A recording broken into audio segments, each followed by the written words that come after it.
Everybody, Malice here with another video, and again we're looking into Codex Imperial Agents, and we're coming with a question this time. The Assassins. Which one is the best all-rounder? Now, we have 4 contenders in this face-off, so let's get into me and them talking about them, reviewing them, and then coming to a final verdict. So, in one corner, we have the Calidus Assassin. In the other, the Calexus Assassin, the Abysser Assassin, and last and by no means least, the Vindica Assassin. So, let's dive into some of the headlines with each of these assassins. And we'll start with the stat lines.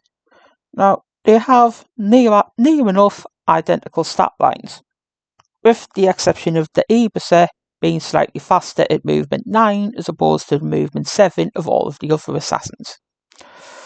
But otherwise, you're looking at a 4 up in run, toughness 4, 4 wounds. So, in terms of stat line, you can't separate them. So, let's deep dive into what each assassin actually brings to the table. Now, we'll start off with the Calidus Assassin. So, what does the Calidus Assassin bring? Well, if we look at its weaponry, you're looking at the Neural Shredder for its ranged weapon. So, swingy with the hits with D6, strength 5, AP -2, 1 damage, range 12. The kicker is anti-infantry 2+, meaning it wounds infantry on a 2. Infantry models on a 2+. Precision, so it could, and finally torrent. So those are its specialist weapons. Specialist rules, sorry. Or special rules the weapons have. Getting new words mixed up again there. Apologies, folks. On the melee side, we have its phase sword and the poison blades. So you get 5 attacks, hits on 2, strength 5, AP -4, 2 damage. Pretty respectable. They can do some work with that. Now, another thing to point out with all the assassins is they are all, you cannot make them your warlords at all. They are also epic heroes, and with how Imperial Agents works with other Imperial armies, they also take up the character slot. So you've got to weigh up one of these assassins or an Inquisitor, as to depending on what size of game you're playing. If you're playing bigger games, you might be able to bring one of each, but in an average size game of 40k, your choice is one or the other.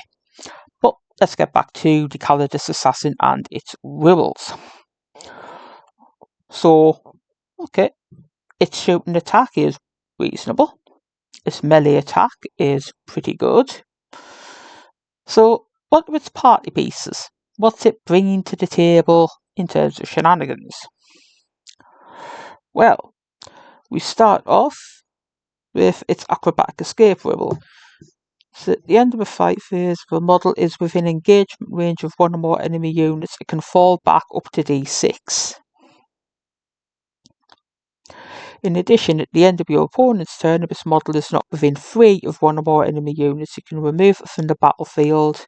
Then, in the reinforcement step of your next movement phase, set it up anywhere on the battlefield. It's more than 9 inches horizontally away from all enemy units. And if it's not on the battlefield, if the battle ends with it not on the battlefield, its count is destroyed. So, basically, what we can take from that is it's got some get out of jail free cards if it's not in a fight that's favourable to it. So it's like, I've lined up my assassin run, my opponent's cottoned onto it, it's all gone a bit wrong, let's get my Calidus out of there, come back, regroup, try again. And then we come to its real trump card. This is the party piece of the Calidus Assassin, what it really brings to the table. And that is its Reign of Confusion rule. So once per battle, after your opponent uses a stratagem, this model can use its ability. If it does until the end of the battle, the CP cost your opponent must pay to use that stratagem again is increased by 1 point, 1 command point.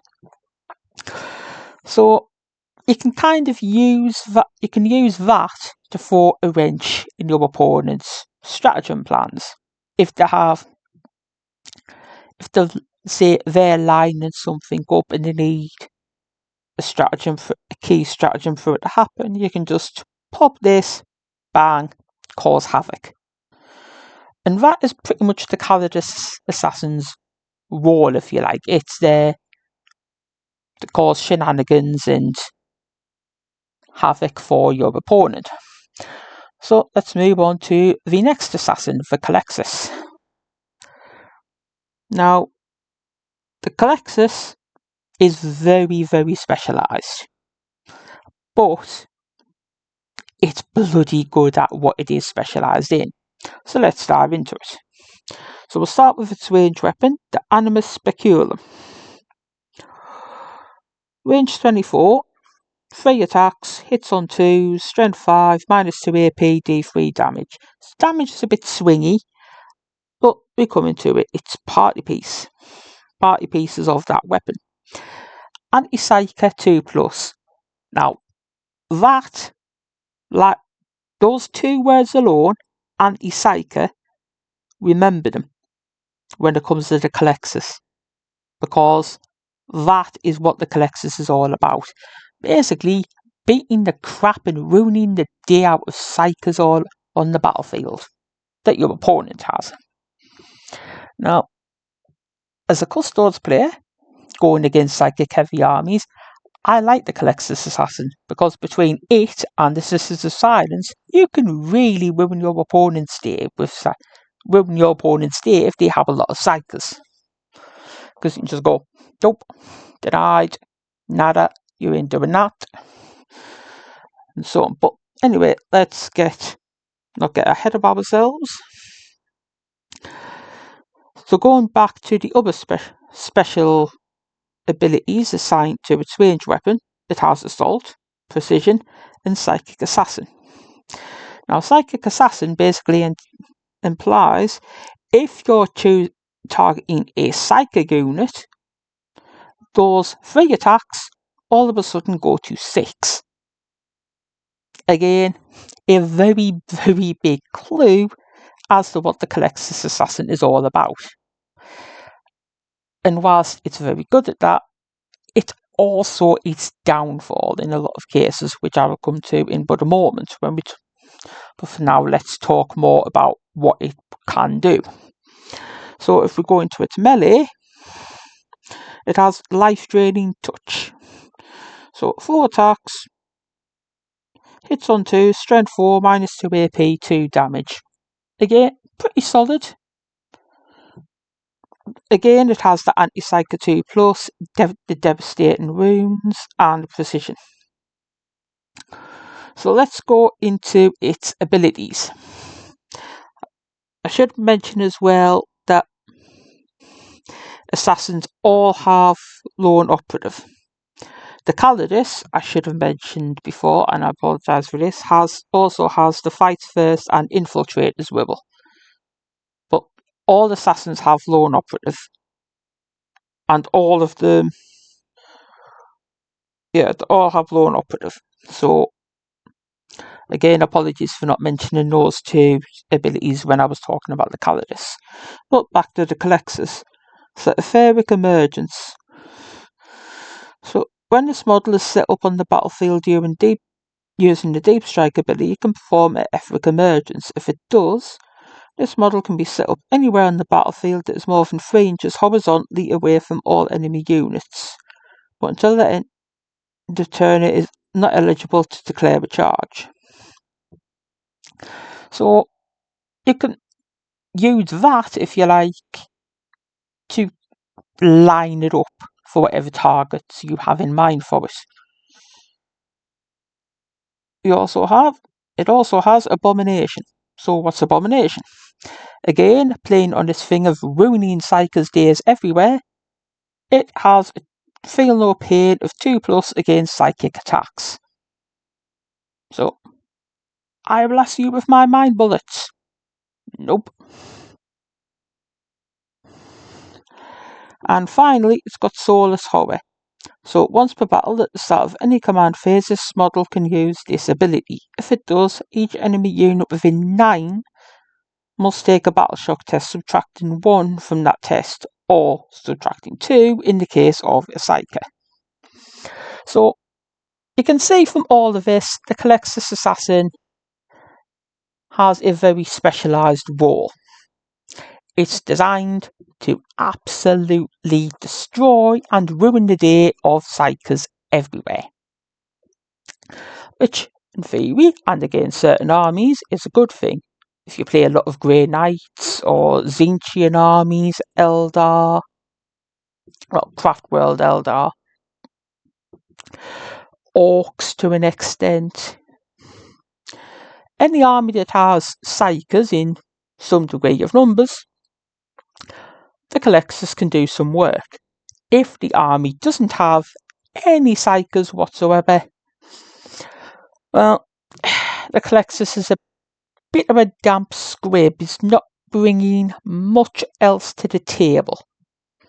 I mean, the Calidus is a bit more universal in the fact that you can mess about, do shenanigans with your opponent's stratagems, and you can have a dance around and do a game of which way did it go. The Colexus, if there's no Psykers on board, it's a bit like it's not a great choice. It's a bit like a spare part. It's like, this is a battle I'm not really going to make a difference in.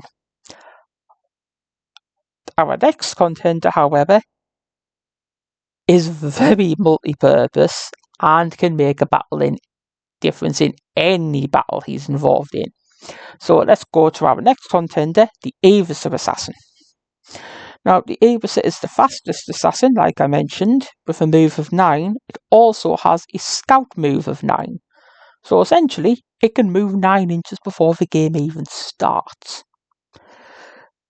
And with some of its other shenanigans, basically, if you want, an Avisor can do its best flash impression up the board and be in your opponent's face before they even know what day it is. But let's get a bit more into the Avisor Assassin, its weapons and its abilities. So, starting with its Executioner pistol.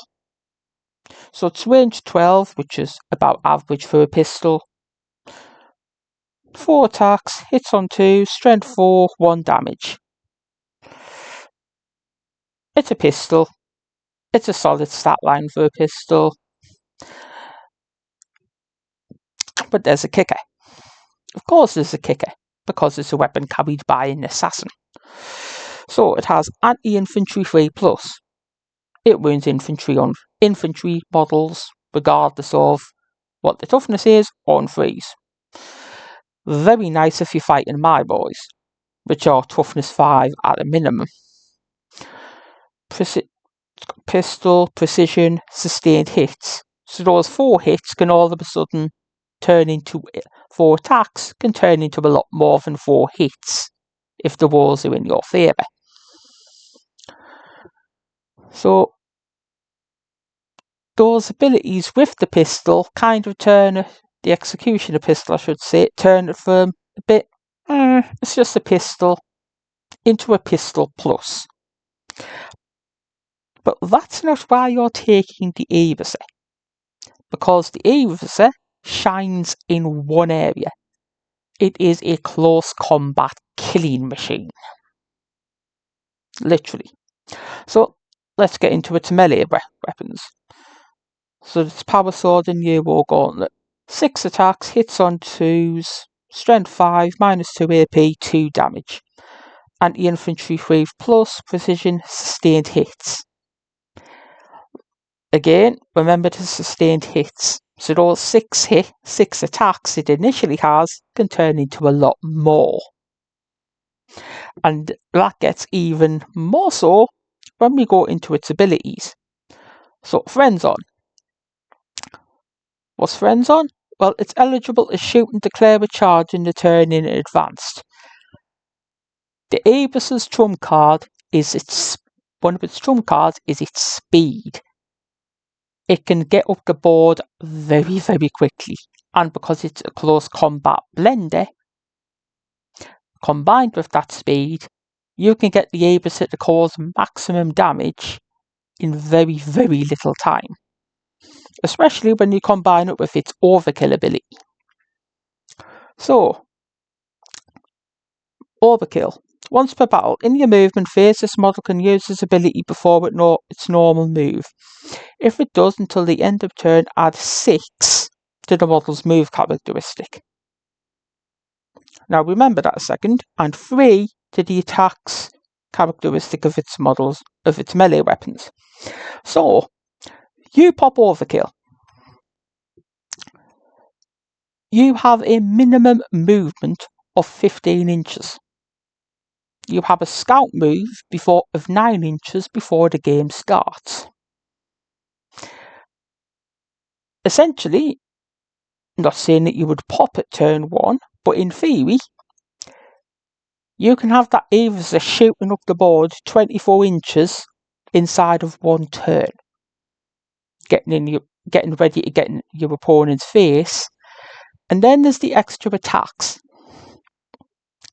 So remember the sustained hits 3 and the 6 attacks?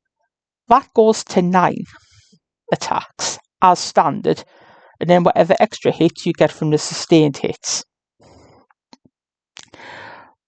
Did I mention that the Avis was a close combat blender and killing machine?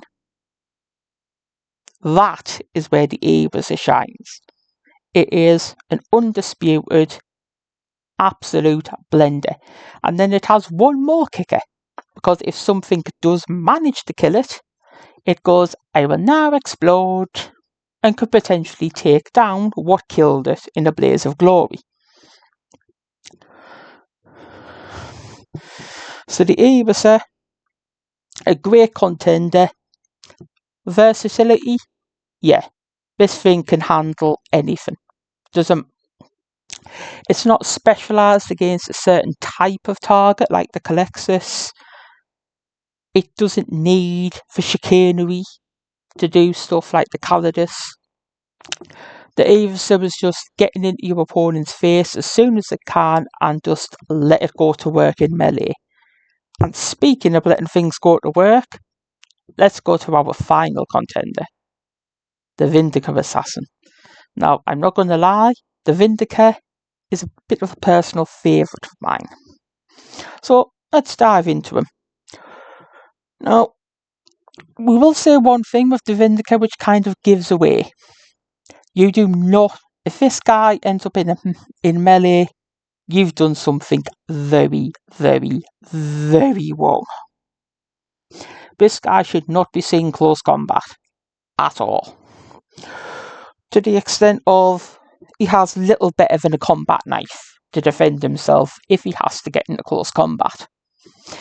The Vindica's speciality is range.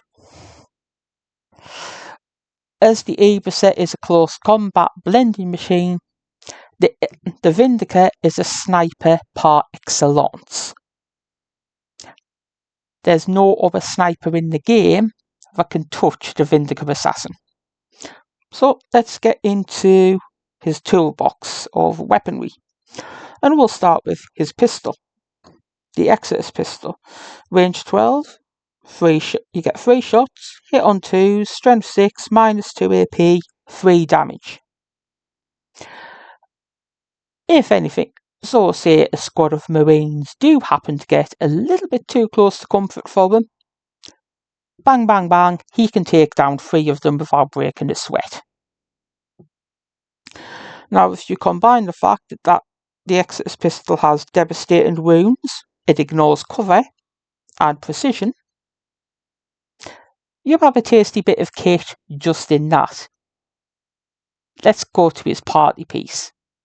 The rifle, his Exodus rifle. 40-inch range, one shot, hits on tubes, strength 8, -3 AP, D3 plus 3 damage. So you're looking at one shot doing a minimum of 4 damage. He can one-shot lesser characters. He can make other characters. He can ruin the day of other characters. And we haven't finished yet, because we haven't even gone into his abilities. For a start, we'll look at his Deadshot ability. This is what makes him the best sniper in the game. Because sniper rifles in Warhammer 40,000, you can pick your targets. The exception being those that have the lone operative rule. Now, the lone operative rule basically is if you're further than 12 inches away from the lone operative, you can't shoot them. Vindicator says high, because with the Deadshot ability he's got, he ignores the lone operative rule. So you can't even rely on that as a layer of protection. If you're in the sight of the Vindicator's rifle and you have lone operative, you're not safe. You're failing the shot of that Exodus rifle. And then he can throw in a whammy of use his once per battle shield breaker round. So once per battle, when selecting targets for this model's Exodus rifle, it can fire a shield breaker round. If it does until the end of the phase, each time this model makes an attack with this weapon, add one to the wound wall, and any successful wound wall scores a critical wound. So basically, he uses a shield breaker, it lives up to its name. You get a critical wound, bye bye armor saves, you're taking the full force of this shot. And that is where the Vindicator shines. So, 4 very different assassins, 4 solid contenders. Now, which one do I think is the best in terms of a utilitarian thing? Well, the Colexus you can rule out straight away in that regard. He's very specialised, he's damned good at taking out psychers and ruining their day, but if there's no psychers on the board, he's a bit of a damn squib. The Calidus has all the tricks and shenanigans, but is a bit can be a bit tricky to use, and paying extra for a CP can hamper some armies a lot more than others. So that leaves 2 final contenders: the Aviser, the ultra-fast close combat blender, and the Vindicator, the sniper par excellence. Both very solid choices, both brilliant utilitarian assassins that will fit into any Imperium army. But for me, I got to go with my sniper dude. Because being a Custodes player, I can appreciate the Avis's close combat ability. However, I have an army of mini characters that can fight, that are damned good in melee. What I don't have is a sniper that can deal with the big threats from a distance, and I can just fire and forget them. So for that reason, the Vindicator is my pick as the best of the 4 assassins. But that's just me. What do you guys think? Which assassin would you use the most? As always, let me know in the comments, and until the next video, I shall catch you guys later. Bye!